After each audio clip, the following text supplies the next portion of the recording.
Good evening YouTube, Ian here from Coolice Charge Case and Power Supplies. Hope you're all safe and well, and potentially if you're in the UK enjoying the nice summer weather we're having at this moment. It's obviously quite warm. You can actually hear in the background the chiller for the laser cutter which I've been using earlier today is still whirling away, and so would my extractor fans, and Dyson cool fan as well would still be whirling away, but I wanted that I wanted people to hear my voice a little bit better, so I turned them off. So I'm currently here sweating. For all those obviously in Germany and the affected areas with this flooding, I wish you and your family a safe recovery from that.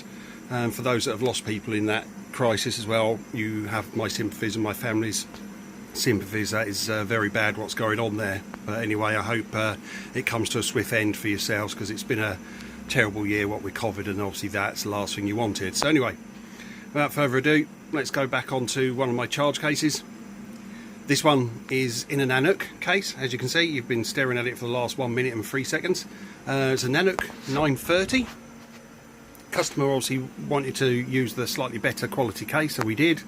That's not to say the max range of cases is a bad range. It's not. It's actually very good quality actually for the price you pay, which is roughly equivalent half of these Nanooks. But there is some differences with these Nanooks, and one of those being you can purchase dedicated lid tidies with obviously the pockets, and that's what this customer has done. I haven't got it here at the moment, but he's going to fit that when he collects this, which is tomorrow morning at some stage. So brief with this one was very simple. 2 ISDT P30s. So again, following on from the last P30 case that I did, which I've still not uploaded. It might come in the wrong order when I do eventually upload it, but either way you'll see them. So follows the same line. So the only difference on this one is the deck, which is the 10mm polypropylene still, we've left that bare, so there's no carbon vinyl covering on it.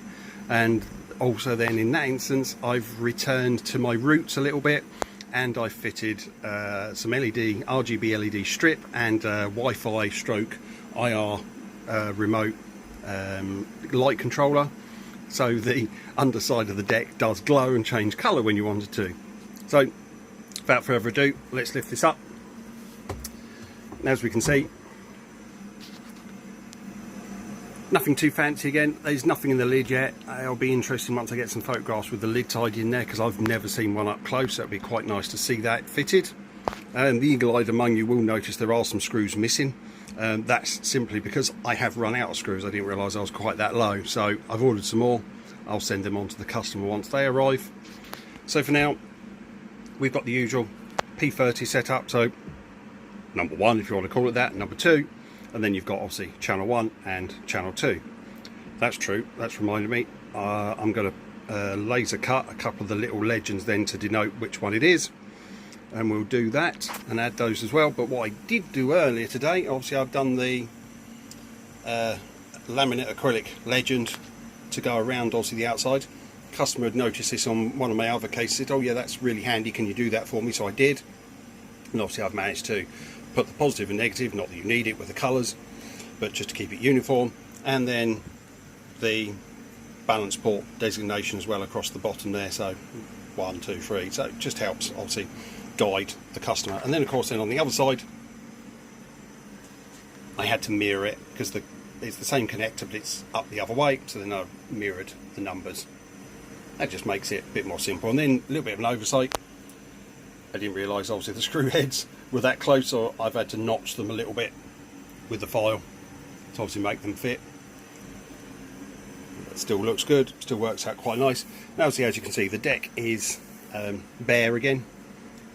Customer quite said, having seen a couple of my other cases left like this, if you like, with this finish, he said I quite like the look of that. So I said, well yeah, we could do something a little bit better with some, by adding some LEDs underneath it, and sure enough that's what we've done. And it just, again, the semi-transparent look, it obviously catches the light and obviously creates a nice visual effect as well. So obviously as per normal, you can obviously see the M5 brass inserts screwed into the bottom of the deck in the recessed holes. Then obviously I do create obviously other recessed holes there. Normally I use these kind of clusters of holes then for securing wires to. Again, I put another insert in and then obviously put the screw in the back. and yeah, you can't see it now, but there's obviously a cluster of wires here as well, so the positive and negative come to these 2 points under here. Obviously there's one lead then coming up from the power supplies, and then obviously then from there then it tees off into one charger, and then obviously back to this one, and of course then power from that to the 2 fans. These are 12 volt ones, again radial fans, the 9733, so they do shift a lot of air. Also because they're 12 volt wired on the 25 volt output of the charger, they're wired in series, so they work nice. Twin USB charge port, a little bit different this one. It's an aluminium one and obviously QC free, but it's got the button to start and stop it, so when I power the case up, this won't actually turn on until you press the little clicky button, which you can just about hear. So we'll put that there. Obviously IEC socket is normal, nice and simple. So if I grab that lead, plug that in, turn on the plug, and there we go. Obviously the LED lights have come up. I've got them on cycling from memory, so they're just going to fade in and out of the various colours. I think it's 7 colours in total from memory. Oh, there you go. So certain colours shine up better than others, actually. It's quite nice, and it actually shows you a little bit. Obviously it's darker where there's wires and obstructions underneath there. So of course there you go, you can see obviously the 2 wires there. So that's the common points, and you've got one set of wires coming off here for the XT90 in the back of this charger, another one coming off here, and then obviously 2 going down to the bottom of the case where the power supplies are mounted in the base. And obviously you'll see that perhaps a little bit better in the photographs at the end of the video. Then obviously then a smaller, I think it's 18 gauge set of wires coming off positive and negative then into the back of the USB port, and then obviously then piggies back out on back on itself, if you like, to 2 JST XH 2-pin connectors, so the cooling fans can obviously plug into it. And again, I've tried to keep it with the connections on the fan, so if worst comes to worst and one did fail, the customer could simply just unbolt it, disconnect it and plug another one back in. It's quite easy then that way. Chargers, I've not done anything super. I've just seen a bit of white dust there, so I was just trying to pick that off in the background. Obviously again, as normal, the little excellent ISDT P30s, lovely little powerhouse, 2x1000 watt chargers in one, absolutely perfect. Not going to run out of power very easily, which is handy. May have another build coming up shortly, again with another 2 of these in a max 505 case, or potentially the 430. I'm not sure which size we're going to go with yet. We'll see which one it fits in. Similar sort of flavour again, but instead of 4mm bullets, Sean, I think he's going to go for the Super X 3D printed holders that I've got, because he uses Super X predominantly. So I think he's probably going to have Super X and XT60s as well, but we'll cover that, and that will come in a later video. So as you can see, not too much there. Of course then the fans, they're whirling away and creating a nice cool breeze.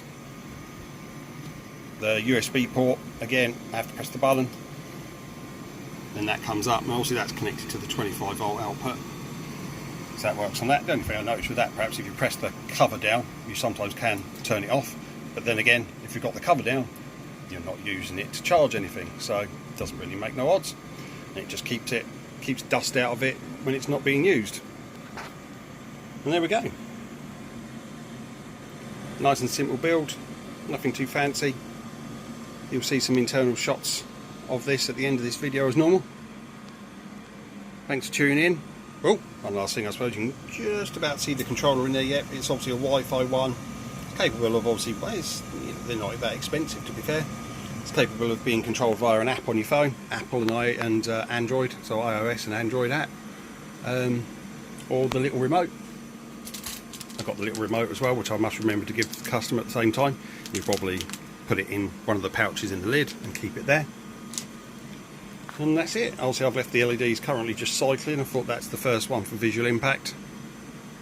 Oh, one more thing, well actually a couple more things I suppose before we go. Obviously I've got a standalone power supply to make. I wanted to get it out the door this week, but I haven't managed to. Basic protection circuit is there, so that's relatively simple. You've seen that before. I just need to put the trim off the little pin, the solder pins where I've soldered them in place. And then obviously I've put a piece of plastic over that as well. And then obviously that's pushed on the front of the power supply, and then obviously covered in the heat shrink to keep that in place. The other end though, the customer wanted 4mm bullets, or 4mm female bullets, and he wanted 4 outputs. So I thought, well, I have done this before with like making up a Y lead of each set of 4 mils, and then I thought, well, there's got to be something else that looks a little bit different. So 3D printed this holder and obviously put Coolice PSU on the back of it. So it's obviously a 2-piece unit. Got the main part there with obviously the holes for the bullets to go in. I used the router then to create an MDF jig to hold those bullets in place. I dremeled out the back, a slot in the back of each, and then obviously then bared the 10 gauge wire and dropped that into the slots that I'd created on the back of the connectors. Then also just flowed solder into it, so they're just basically soldered to the end of the wire, the last 1.25 or 1.5 inches of wire.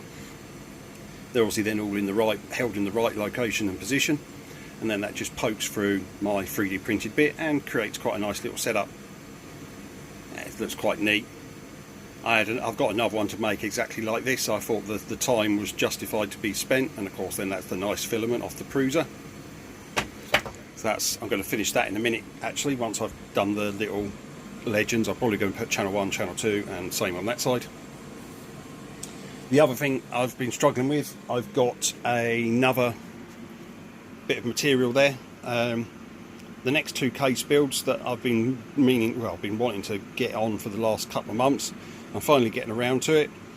I've actually had to switch material for them. So within that container is 2 panels or 2 blanks of nylon 6 as it's called. Because I'm getting an issue whereby the polypropylene, when I relieve the back of it, it warps, it bends and bows where I've reduced the stress. So if I come and get it, pardon my shoes, they're my dirty shoes. So like this for example, knocking cardboard boxes off behind me, but anyway, this is one of the designs for the next deck. Again, follows on something that I've done similarly in the past. Let me see if I can lean that on my knees. So we've got a PL8 Duo Touch.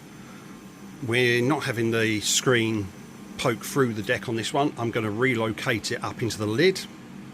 So the idea was I created a little bit of a relief there so the charger sits in it, and then made another relief here, which is where the bump controller would normally poke through, and then obviously another line here, so that when I unbolt the bump off the top of the charger, and then obviously I want to run the wires with the charger sat here, the wires can then sit here in this slightly reduced point again, and then of course then the wires come out over to the back here, come down, loop back up, and then obviously I'll have my cable chain then coming down from the top through this slot at the back. Then of course then we've got because I need to keep everything flush on the front face, because there's going to be the Revo Electrics logo again in the lid, which is obviously that backlit logo that you've seen on a previous build. Obviously I've got I've made the slightly bigger hole for the 3D printed twin USB charge port holder there, which will go there, so it'll sit flush with the front of the deck. Obviously cooling fan grills, which you've just seen on that one. It's the same process. Then obviously then the additional holes so I've got additional holes for wires here. These 2, this one and this one, are obviously then for the 3D printed holders to hold the charger in place, one on either side. Then at the bottom there's obviously air inlet slots as normal, which is typical for myself and my builds. Then obviously it's going to have storage as well. So obviously I've cut that out, and then I've cut a little groove, because what I will do, I will create the compartment using 5mm acrylic on the laser cutter, and then obviously then that'll all be excuse me, that'll have the little, I can't remember what they call them little tongues or whatever. They'll have the little castellated sections that'll interlock with one another, so I can glue it together, and then I can obviously bolt it then to some more 3D printed brackets then, which will be mounted on these holes that are obviously spanning around the outside. The lid will then be hinged. With this one actually, so it's not actually stored, that was it, that's what's making this one a little bit different. The lid then is, I'm going to machine the apertures into it for the Revo Electrics MPA boards to be mounted in the lid. So that's fine, that's not a problem, it's nice and simple to do. So I need to keep it flat, and of course to do that, so then I can put my 3 hinges in up the back end, so it hinges and stuff. But with the polypropylene, because I've obviously relieved this side quite extensively and basically removed the stresses out of the material and the molecules, the way they're all held together, if I flick it on its end, there, you can see it's quite extensively bowed, and that's not good. Now, I've had that before. and it's never normally been too much of an issue. It's never been quite that bad. I've made it worse with the design I've got there. So on this occasion, let me turn it around to face me. So on this occasion then, I can't have that for this kind of build and the subsequent one after that, because it's going to be following the same sort of logic. So I've obviously got a different material, which should be a very nice material, a nylon 6, but it's 3 times the price. So it's going to be an interesting one. The next idea to try with to stick with the polypropylene decks is to look for some form of oven sort of thing, kind of like a pizza oven sort of setup, whereby once I've machined the material, and before it even perhaps, I can put it in, and I think it is annealing. I can anneal the property to remove the stresses out of it before and after machining. I need to obviously put it in there, and I think leave it around 80 to 100 degrees C for a couple of hours kind of thing. And if I do so on a flat plate of glass, that should effectively flatten out nicely, and then slowly let it cool down, and essentially then I'll have a nice flat deck using the 10mm polypropylene. But at this moment in time, I don't have the time to sort that out, so that'll be a future project, and I'll keep that bowed one. That'll be my test subject. But anyway, enough talking for now. Thanks for watching, stay safe, and I'll see you soon. Cheers, bye.